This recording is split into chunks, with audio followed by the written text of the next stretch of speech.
चंद्रगुप्त, सम्राट बिंबिसार और अवंती साम्राज्य के बीच उस भीषण युद्ध में कई सैनिकों ने अपने प्राणों को न्यौछावर किया था। आज अभी इसी क्षण जीवन और मृत्यु की घड़ी आ गई है।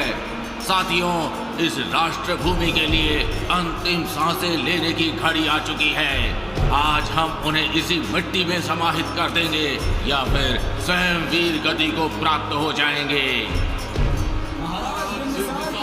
जय हो, मगध की जय हो। चंद्रगुप्त, कुछ ऐसा ही दृश्य अवंती के युद्ध का था। मुख्य सैनिक की दहाड़ सुनने के बाद सम्राट बिंबिसार ने युद्ध के मैदान से ऐलान करते हुए अपने सैनिकों से कहा, सैनिकों, आज की तारीख इतिहास लिखने वाले भी कभी नहीं भुला पाएंगे। हम उन्हें रोकेंगे भी, हम उनसे टकराएंगे भी और हम उन्हें मृत्यु की शैया में सुलाएंगे भी। मगध का स्वाभिमान बढ़ाओ। ये दिन स्मरण रखना, क्योंकि भविष्य का इतिहास आज इसी क्षण लिखा जाएगा। आचार्य चाणक्य से अवंती के युद्ध की गाथा चंद्रगुप्त और उसकी मामूरा सुन रही थी। आगे बताते हुए आचार्य चाणक्य ने कहा, चंद्रगुप्त, ऐसा प्रतीत हो रहा है कि तुम्हारे मन में युद्ध का परिणाम जानने की उत्सुकता तीव्र हो चुकी है। तुम्हें अवगत करवा दूं कि अवंती के भीषण युद्ध का कोई परिणाम नहीं निकला था। जब कई युद्ध के बाद भी कोई परिणाम नहीं निकला तो मगध सम्राट बिंबिसार ने यह कहते हुए, इतने भीषण युद्ध के बाद भी जब कोई परिणाम नहीं निकल रहा है तो इसका संकेत साफ है। समय आ चुका है कि सम्राट बिंबिसार और अवंती के सम्राट प्रद्योत के बीच शांति और मित्रता की संधि हो जाए। इस संधि के पश्चात मगध और अवंती साथ मिलकर जन कल्याण का कार्य करेंगे। अवंती के सम्राट प्रद्योत के पास ये मित्रता संदेश पहुंचा दिया जाए। सम्राट बिंबिसार का संदेश अवंती के राजा प्रद्योत के पास पहुंचा। दोनों साम्राज्यों के बीच में मित्रता के संबंध कायम हो गए।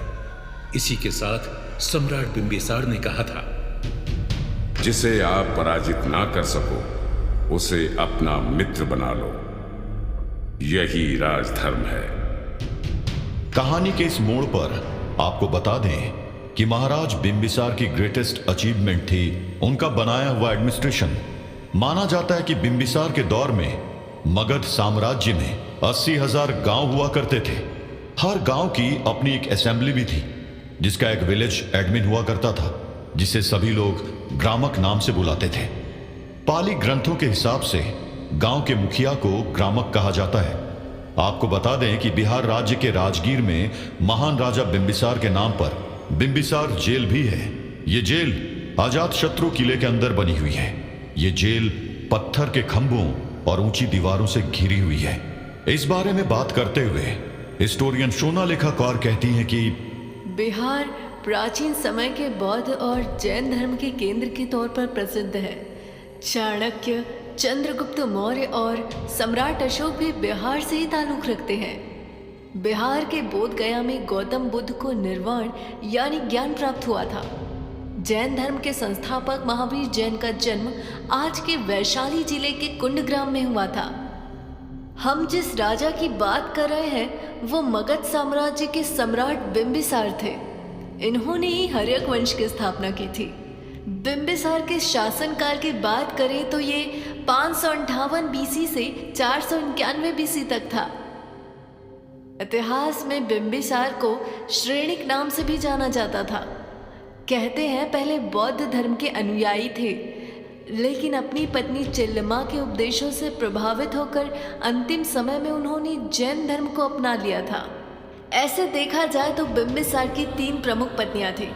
इनमें पहली पत्नी चिल्लमा थी, दूसरी पत्नी खेमा और तीसरी पत्नी कोशला देवी थी। जबकि कई इतिहासकार मानते हैं कि बिम्बिसार ने अपने जीवन काल में 500 से ज्यादा शादियां की थी। बौद्ध ग्रंथ महावग्ग के अनुसार बिम्बिसार ने अपने जीवन काल में लगभग 500 राजकुमारियों से विवाह किया था। ऐसा उन्होंने अपने साम्राज्य के विस्तार के लिए किया था। चंद्रगुप्त, जी ब्राह्मण भद्र। क्या अभी भी हर्यक वंश के संस्थापक सम्राट बिंबिसार के शासनकाल को लेकर तुम्हारे मन में कोई प्रश्न है? ब्राह्मण भद्र, अभी तक की कथा से इतना तो प्रतीत हो चुका है कि महाराज बिंबिसार एक कुशल योद्धा तो थे, परंतु क्या परंतु? चंद्रगुप्त, निसंकोच प्रश्न पूछो। ब्राह्मण भद्र, महाराज बिंबिसार के काल में कर की व्यवस्था कैसी हुआ करती थी? चंद्रगुप्त, कर एक गंभीर विषय है। इस बारे में सम्राट बिंबिसार ने कहा था, कर को लेकर प्रजावासियों को अलग अलग तरह की परेशानियों का सामना करना पड़ता है, परंतु किसी भी राजकीय व्यवस्था को सुचारू रूप से चलाने के लिए कर की आवश्यकता है। इसलिए इसको नए तरीके से लागू करना आवश्यक है। आपको बता दें कि उस दौर में महाराज बिंबिसार ने उचित टैक्स कलेक्शन के लिए अधिकारियों की एक शाखा बनाई थी, जिसे चेन ऑफ कमांड भी कहा जाता है। इसके साथ जुडिशियल, मिलिट्री और फाइनेंस के लिए भी उन्होंने हाई रैंकिंग ऑफिशियल नियुक्त किए थे। महाराज बिंबिसार ने अपने राज्य और प्रजा को सेफ रखने के लिए मिलिट्री के साथ साथ अंग प्रदेश में नेवी भी तैयार की थी। चंद्रगुप्त, सम्राट बिंबिसार को प्रजा का राजा कहा जाता था। बिंबिसार एक योग्य सेनापति था, लेकिन अपनी सेना की सीमाओं से अवगत होने के कारण उसने उन राज्यों के साथ विवाह संबंध भी स्थापित किए जिन्हें वो जीत नहीं सका था। बिंबिसार ने अधिकारियों की एक कमांड श्रृंखला स्थापित की, जिसने उचित कर और संग्रह जमा किया। कहा जाता है कि उनके पास लगभग 80,000 गांव थे, जिनमें से प्रत्येक का प्रभारी एक ग्रामक था। उन ग्रामकों को करों के संग्रह के साथ साथ प्रशासन चलाने की जिम्मेदारी भी सौंपी गई थी। इन बातों को सुनते हुए चंद्रगुप्त ने आचार्य चाणक्य से पूछा, ब्राह्मण भद्र, सम्राट बिंबिसार के साथ क्या हुआ था? इतना सुनते ही आचार्य चाणक्य ने बड़े ध्यान से चंद्रगुप्त के चेहरे की उत्सुकता को देखा और कुछ सोचते हुए जवाब दिया, बिंबिसार अपनी सारी चतुराई के बावजूद एक प्राचीन भारतीय राजा की तरह ही मूर्खता भी रखता था। महाराज बिंबिसार के भाग्य में भी सुख सुविधाओं के परे एक गहरा अंधकार लिखा था। अंधकार? कैसा अंधकार ब्राह्मण भद्र? चंद्रगुप्त, महाराज बिंबिसार अपने पुत्र अजातशत्रु को अपना उचित उत्तराधिकारी मानते थे। वो हमेशा अपने बेटे पर आंख मूंद कर विश्वास करते थे।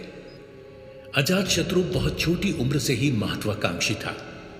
आंख मूंद कर भरोसा करने की वजह से उन्होंने अपने पुत्र अजातशत्रु को अंग प्रदेश का कार्यभार सौंप दिया और बिंबिसार ने अपना ध्यान उपमहाद्वीप के अन्य शक्तिशाली राज्यों पर केंद्रित कर दिया।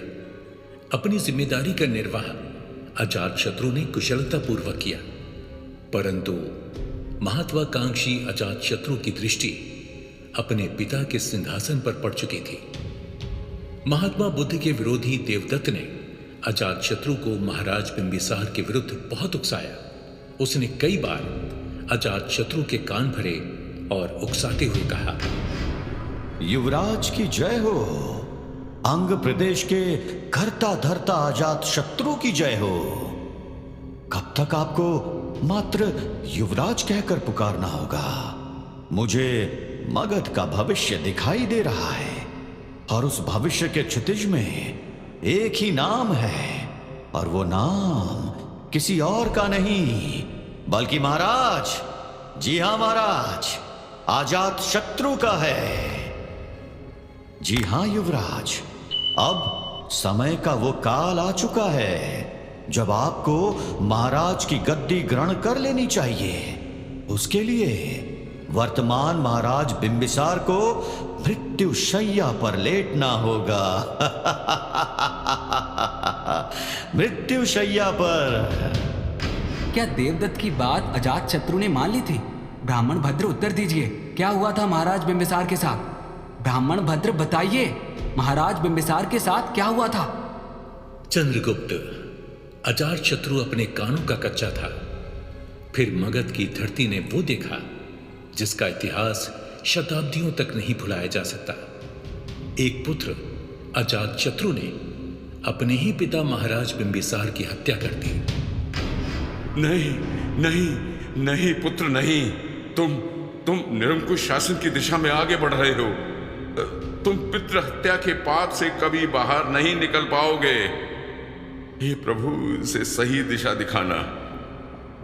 यदा यदा हि धर्मस्य ग्लानिर्भवति भारत, अभ्युत्थानं धर्मस्य तदात्मानं सृजाम्यहम्, परित्राणाय साधूनां विनाशाय च दुष्कृतां, धर्म संस्थापनार्थाय संभवामि युगे युगे। राज सिंहासन ही राजधर्म है और इस सिंहासन के लिए पिता की बलि चढ़ानी पड़ेगी। पुत्र, उस श्लोक का अर्थ मैं अवतार लेता हूं, प्रकट होता हूं। जब जब धर्म की हानि होती है तब तब मैं आता हूं। जब जब अधर्म बढ़ता है तब तब मैं साकार रूप से लोगों के सम्मुख प्रकट होता हूं।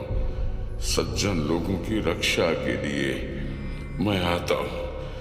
दुष्टों का विनाश करने के लिए मैं आता हूं।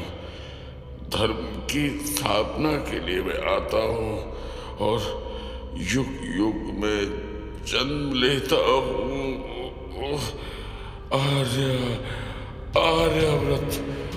आर्याव्रत की जय हो।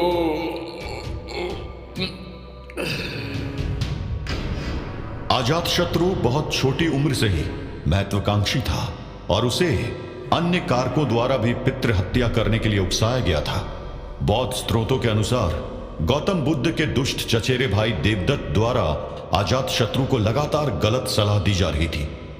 देवदत्त राज्य में खुद के लिए एक पद चाहता था और उसने बिंबिसार पर बुद्ध के बढ़ते प्रभाव को खुद के लिए हानिकारक माना।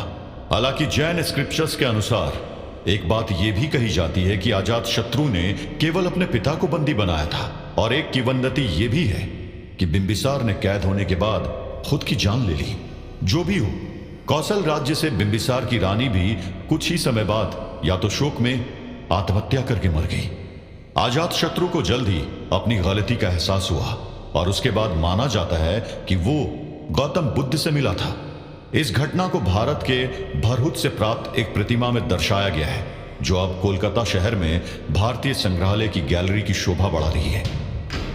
इसके पश्चात अजातशत्रु।